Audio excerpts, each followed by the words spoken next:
Saint Joseph of Cupertino was a saint who could fly and the patron of students, pilots and the mentally handicapped. This mystic of the Church was born on the 17th of June, in 1603. He died at Osimo, in Italy, on the 18th of September, in 1663. His feast day is the 18th of September. Joseph's father Felicitasa, a poor carpenter, died before Joseph was born.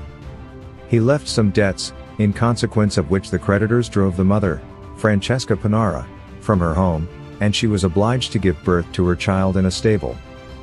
When he was 8 years old, Joseph had an ecstatic vision while at school, and this happened several times.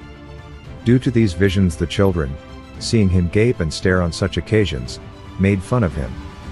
They called him Bocca Aperta. At the same time, he had a fiery temper which his strict mother strove hard to overcome.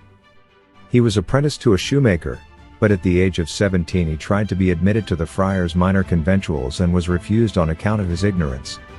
He then applied to the Capuchins at Martino, where he was accepted as a lay brother in 1620. However, his continual ecstasies made him unfit for work and he was dismissed. His mother and his uncles abused him, as a good-for-nothing, but Joseph did not lose hope.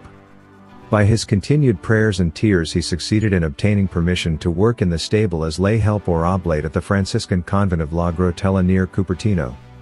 He now gave evidence of great virtues, humility, obedience, and love of penance to such an extent that he was admitted to the clerical state in 1625, and 3 years later, on 28th of March, he was raised to the priesthood.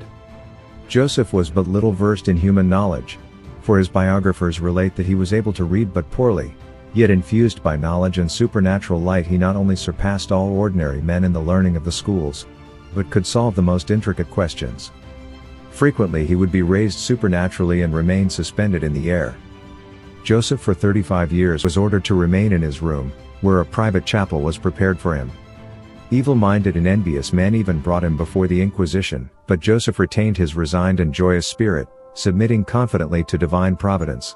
His body is in the church at Osimo, and canonized in 1767 by Clement XII. Please subscribe to Catholic News World's YouTube channel. Thanks and God bless.